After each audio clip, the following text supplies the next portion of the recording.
Kinston, the K, Titletown, whatever you want to call it, Kinston is known for one thing: high school basketball excellence. Kinston High School played host to one of the best events in the state this season, an MLK Classic event featuring 6 games with 12 of North Carolina's top high school programs. The prospects in each game were amazing: bucket getters, hustlers, clutch players. This event had everything you could possibly ask for. In the 252 area code, energy, grit, and toughness embody what it's all about. With everything that went on in this showcase, it all culminated with the main event that Eastern North Carolina has been anticipating all season long. This is the story of the Kinston MLK Classic.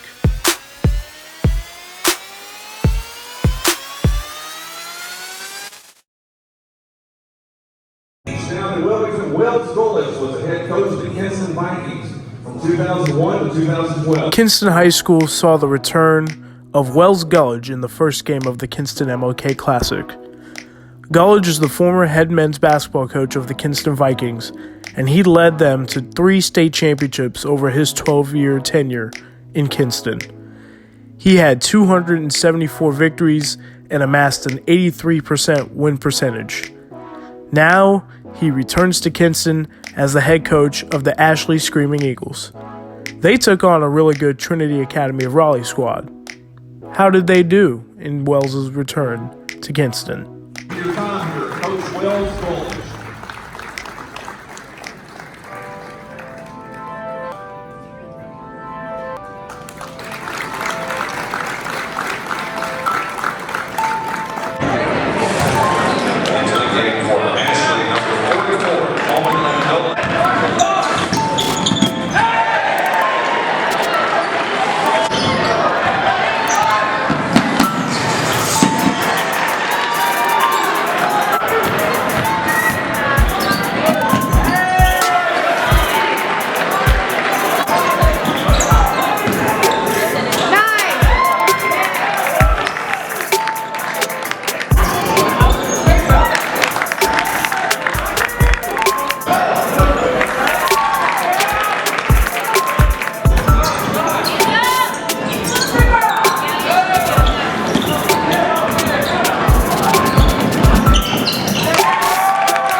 The only blowout of the day was when First Flight lost by 30-plus to a great Cox Mill squad. The team from Concord has been to 3 straight 3A West regional finals and won state championships in 2017 and 2018.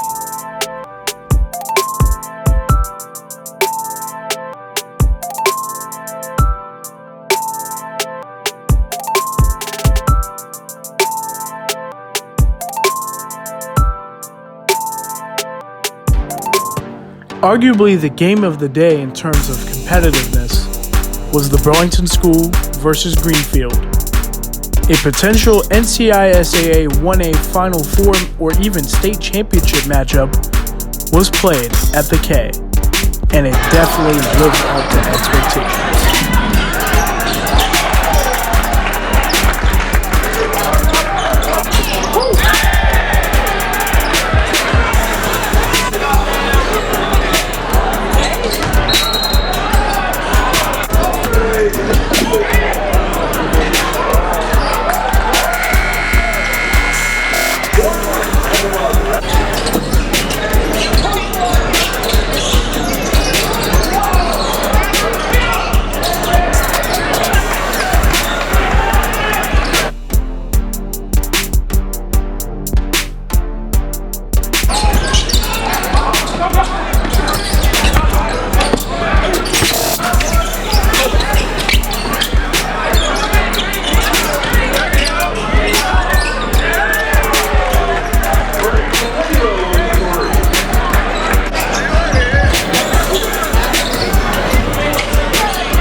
game that came down to the final seconds with high drama and one last chance for a game-winning shot.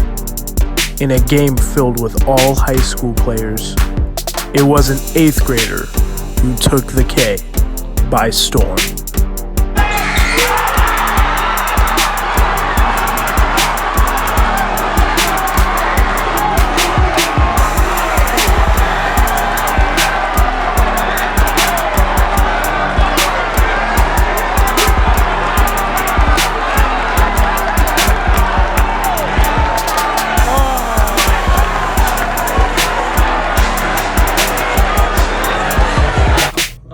Exciting game. Proud of the boys for gutting it out. To my right is senior Jordan Lynch. To my left is 8th grader Hampton Evans.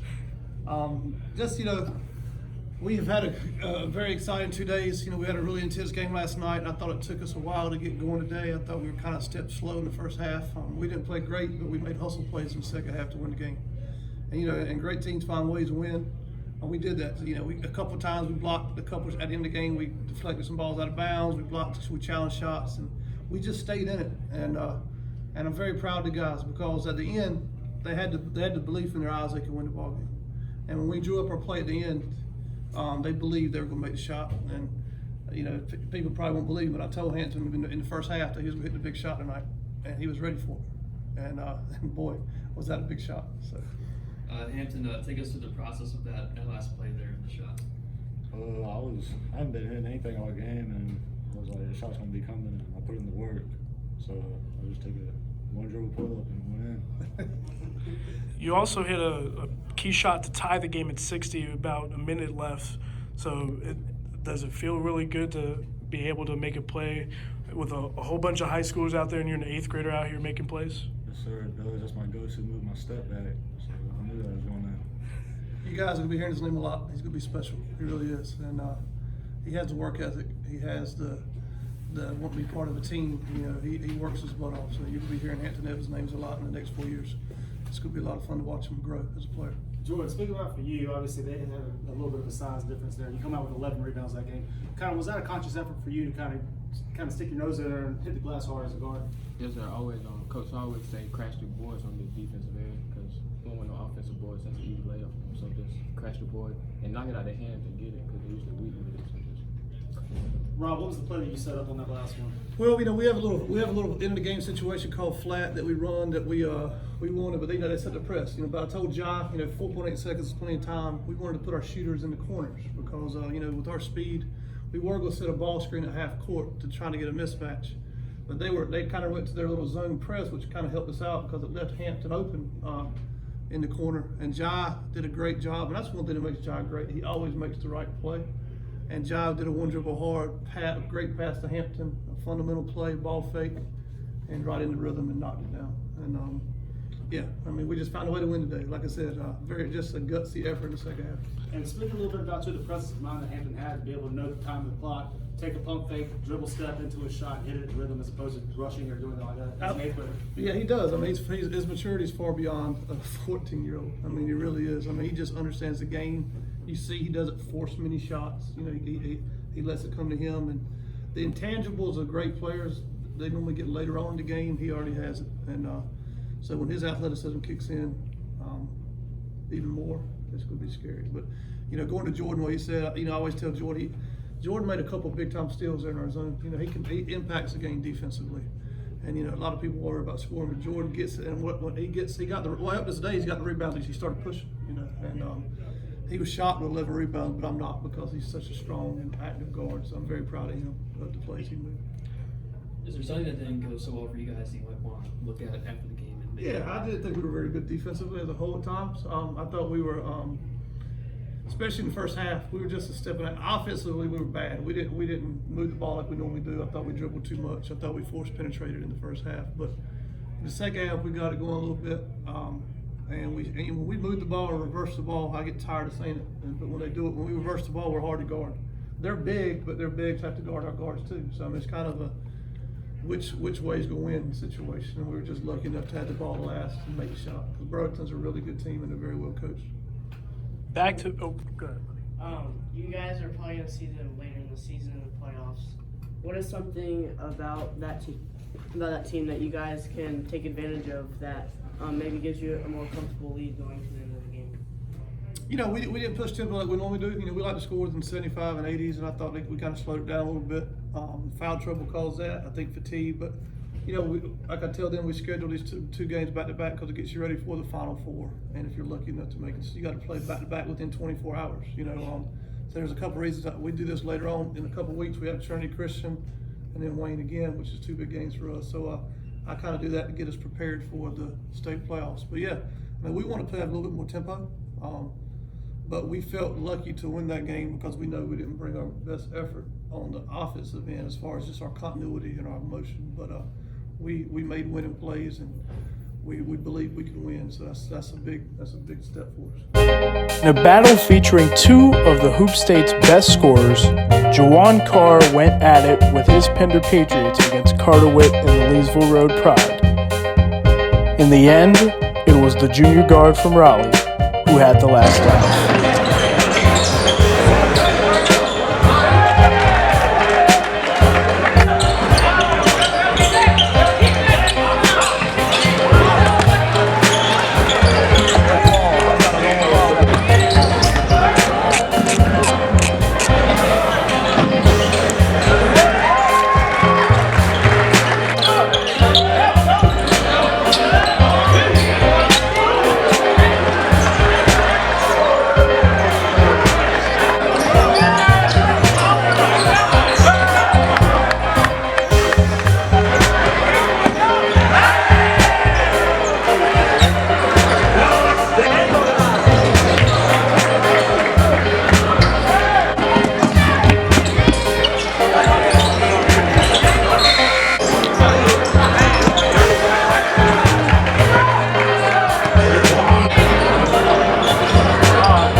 Not sure if you've heard of these two guys, but they and their teams went at it.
Ah yes, the main event. Two teams filled with excellence over the last 5 years. The defending 2A state champions and the gold standard of high school basketball in Eastern North Carolina. Farmville Central, Kinston, stars on each side of the floor. Who was going to blink? Let's find out how it went down.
After a hard-fought battle between two Hoop State heavyweights, it was the road team, the champs, that took the game over in the fourth quarter with their big three: Teal, Smith, and Wright.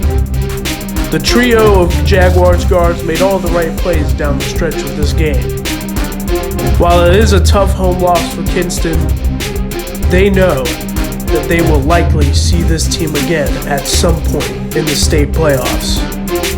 But for now, it is Farmville Central who draws first blood. Gosh, man, like, high school player, I told several people, man, there's people in college that don't get to play in these types of environments. And what a day of basketball. Just a great day, and all the people from our school that really made this happen, and all the people to put this event together. Just a great day. Look, we're not happy in our locker room. We're not happy at all. What a great slugfest there for a little while. Give them credit. They shot the absolute peeing out of the ball, and really hurt us at times getting to the cup. But I look, and we did a lot of good things. It's just we know in the defensive end we've got to get some things corrected. But for our guys, 18 assists. We were moving that ball. We were doing some good things, finding some easy buckets, and I thought we were right there a couple times. Going into the fourth, it was just a one possession. We just could not get that stop we needed, and give them credit. Clearly, their big three had big games, big games. But I'm gonna roll with my guys.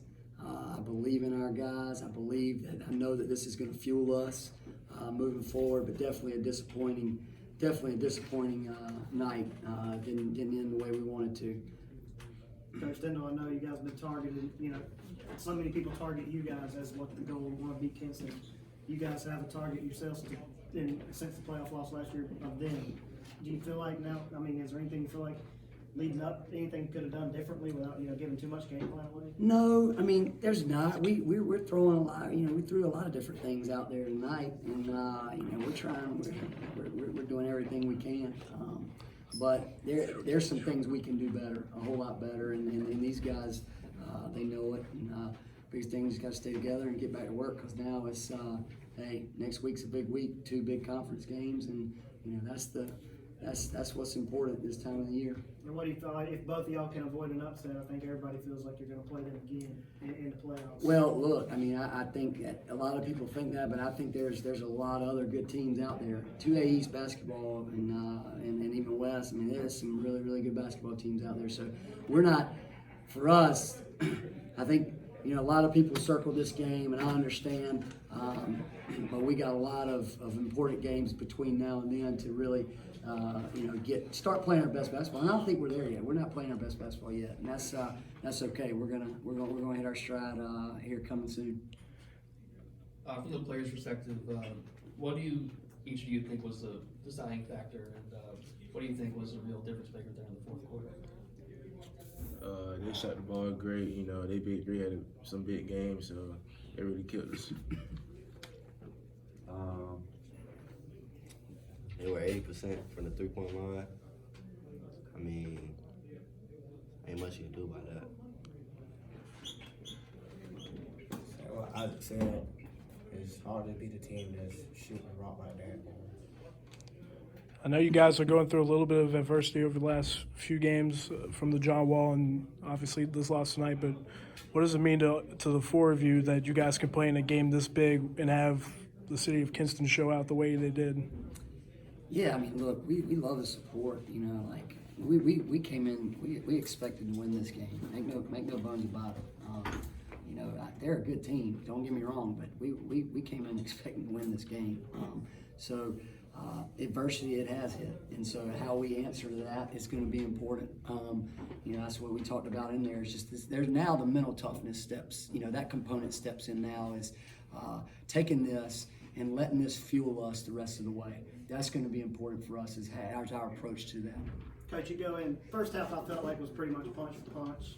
You guys were scoring, they were scoring, answering, trading best shot for best shot. And then you tied in the third quarter, so you're still down 5 after 3. Was there a point where you felt that the game kind of shifted to their, the momentum? And Yeah, I shifted to think them? we had a couple turnovers at some key times, and then they had some runouts where they just got some easy buckets. And I thought, our challenge out of the half was we got to the limit. They had 10 to 12 easy layups in the first half, where I didn't think we got back in transition the way we needed to, and we were kind of just, that wasn't the focus, and so we had to limit that. And I thought we did a good job, but then had a couple turnovers, and then they just got some easy runouts, and it kind of that separation occurred.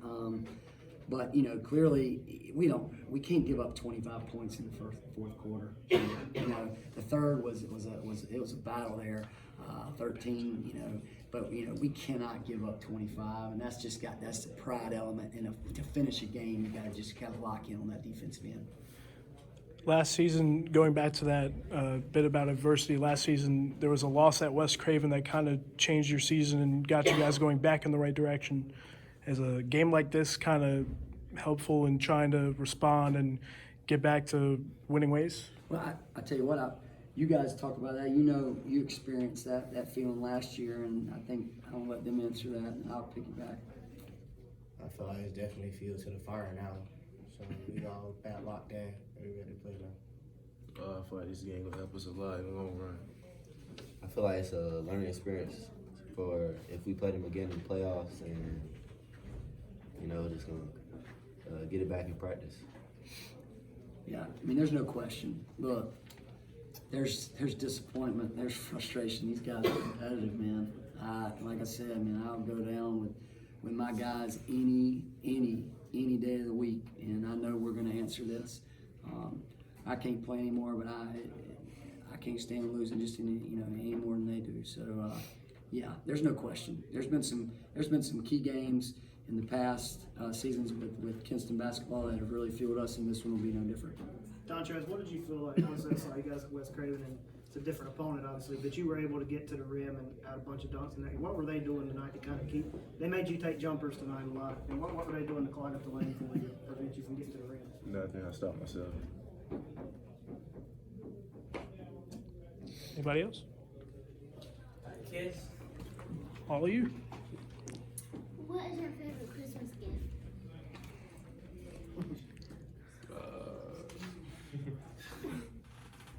I just say just being with my family. Being with the guys at the John Wall. Definitely the team that we had at the John Wall. Mine wasn't my gift, but it was what True and Ollie got. They got a basketball goal, so we have fun time with that.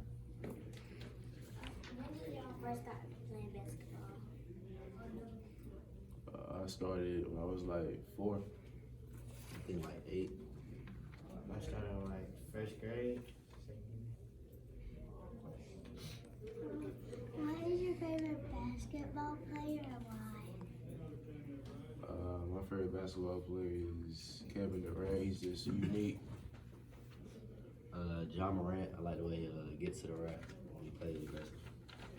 James Harden, because he's just unstoppable. My favorite 16 guys in my locker room. Do you have any advice for a young basketball player like me? Just keep working and just work hard every day and trust God. Trust the process. Keep working, man. Pursue your passion and love it. Enjoy the journey. True, you've been real good over there, buddy. I'm proud of you. Proud of you. Isaac, I want to ask you something that you mentioned. You touched on and said how you guys can be ready for them if you do see them again in the playoffs. Kind of like what I asked Coach. What do you feel like you guys need to do to get over the hump and finally beat this team? Or what will it take?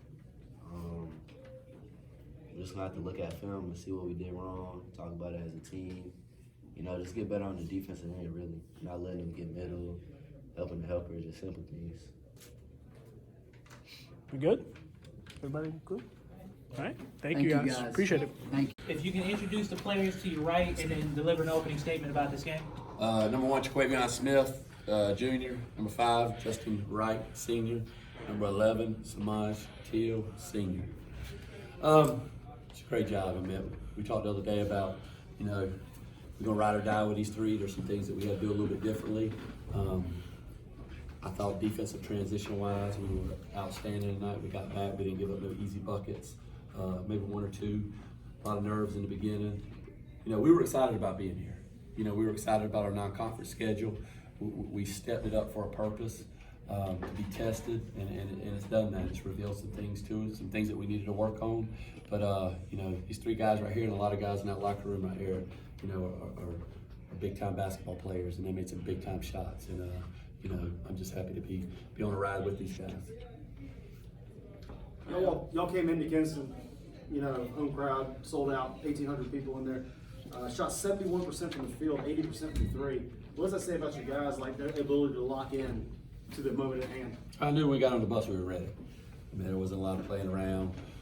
You know, as I said before, these guys were, everyone, not just these three, 9 of the guys in the locker room and coaches, we were excited about being in this event, excited about playing the nightcap, excited about playing Kinston at Kinston. It's the ultimate test. And, you know, you build this in the non-conference to get to your conference schedule, and hopefully it pays dividends in the playoffs. And just happy that we finished the non-conference part of our schedule. This is the last game. We've got 8 more we've got 1 more non-conference game on Monday night and 8 more conference games. It's just outstanding play by these three. I thought Leonte did some outstanding things. Rashay was huge down the post. Just a tough, gritty win. For Quavion and Samaj, talk about how y'all are able to turn your defense into offense, and what kind of the defensive pressure does to get y'all out on breaks and get running even when the game's trying to slow down and stuff. Well, my defense, like, I just feed off what they do. So I try to counter everything he does, like see if he can handle pressure and all that stuff. And that leads to offense. I just, you know, because most time at the top, so I try to put much pressure out there. So then that's when T usually get the steal, or I get the steal. We just push it after that. You guys kind of first half was a punch for punch, you know, back and forth. You guys had a 5-point lead at the half.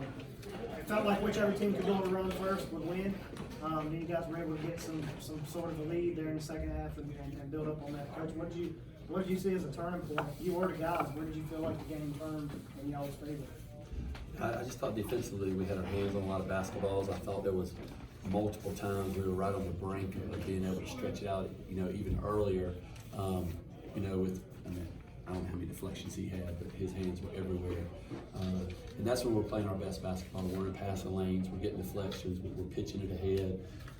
You know, I think he had a couple dunks in the second half where, you know, if guys aren't in the passing lanes and everybody's not doing their job rotating wise, stuff like that doesn't happen. Justin, for you came in, you started every game that you played in high school. You're right in the middle, maybe the best in the history of Farmville as a team progressing forward. What does it mean that you've done? Kind of what's your legacy that you're leaving this year with Farmville Central High School? I'm leaving the legacy of Farmville by just saying, like, Farmville, we just dogs. The 252 is based around Farmville to me. Farmville where the real hoops come from, really, in my heart. But our legacy ain't over with. No, sir. We got a lot more work to do. Fellas, I know you guys are really close with some of the kids on the other side. So what does it mean to y'all to be able to continue this march? I know you had 2 tough losses at the John Wall, but what does it mean to y'all to be able to continue this incredible stretch you guys are on? I mean, to me, it's incredible. I mean, we took 2 losses, but that helped us with tonight. Us battling down there, losing to number 14. A team like that, we knew how to take it. Like, when they came down to clutch time, we weren't really folding under pressure. I feel like the losses we took at John Wall made us more as a brotherhood and more serious about the season and coming in want to get everything done. I feel like the losses really brought us together. Guys on the bus ride here, everything, you knew you guys beat Kinston in the playoffs last year. They're going to be really motivated, really wanted to beat you guys tonight. How did you guys prepare yourselves as a team to match, or you ended up better in their fight, but how were you guys ready for it? Like, how did you guys get ready to match what you thought they were going to bring? Really, it started off in practice. We were just dialed in, real serious, coming in, knowing what we had to do to make our playoffs even better. We came in with a game plan, didn't work out. And what's your thoughts about probably seeing them again in the playoffs? Coach, you too. Probably at y'all's place. You know, there's several good 2A teams out there. You know, we got to focus on us. You know, we got to be the best basketball team Farmville Central could be. you know, and if we do meet them again, then you know, we'll be ready to probably a good chance that we'll meet them again. But there's also some other good teams out there. I'm not calling no names, but you know, our radar is out there, and we know who's out there. And like I tell these guys, you do your job, I'm 1,000% gonna do my job. And so, you know, there's got to be a belief and a trust system between players and coaches. Coach, And how confident are you when you walk on the floor, having senior leaders like Justin and Samaj, and then also with Jaquavion? How confident are you knowing that that's who you're riding with? I'm even more confident this year. You know, people might think that winning the state championship last year would give you the ultimate confidence, but with what we did with our non-conference schedule and how we've played and you know, the progression this year is gave me even more confidence that these guys are able, because on any given night, one other guy can carry us. You know, I think I was telling someone the other day, the biggest compliment I could say about these three is we had 3 different leading scorers in the John Wall. I think Samaj the first night, Jaquavion the second night, Justin the third night, and a lot of teams don't have that luxury. You know, they have 1 or 2 guys that they're counting on, and we have 3, and we have a lot more people that are itching to play. The two kids to your immediate right are Division I prospects will be playing Division I basketball. So what more do you have to do to convince people that Samaj Teal is a Division I prospect? Samaj Teal is a Division I prospect. No question to ask. Just like Kinston has several Division I prospects on their roster. You know, Isaac Parsons, in my mind, is a Division I prospect. You know, there's several guys that in the future will be Division I prospects that play for Kinston. That's why you play these games, is you want to go against the best. These kids didn't have questions that they want to ask. What is your favorite Christmas gift? I got 2K. What'd you get? I got this Nike Pro jacket. Shoes. When did y'all first start basketball? I'll say around 4 or 5. Yeah, I was 5. Yeah, 5. I got a weather gauge for Christmas. And I'm putting it up tomorrow. It's got like a little wind speed thing. I'm excited about it. What is your favorite basketball player and why? I say LeBron James, because I mean he's just an all-out. He's an all-around player. He makes the other people better, and he can score basketball. My favorite player, Kobe Bryant, because I just love his mentality and how he come with everything. My favorite player, Damian Lillard, because he underrated. Michael Jordan, the greatest ever. Do you have any advice for young basketball players? I would say work hard every day. Make sure you get your schoolwork right. And don't ever get out the gym. Just stay in the gym 24/7. Yeah, just hang around the right people. Make sure all your school stuff good. Be in the gym every day and just work with a passion and you'll get it. Being a gentleman and respecting your elders and having a good attitude on and off the court. Books, basketball. Gotta have the books. Gotta have good grades, which I'm pretty sure all y'all got great grades, right? Mm-hmm.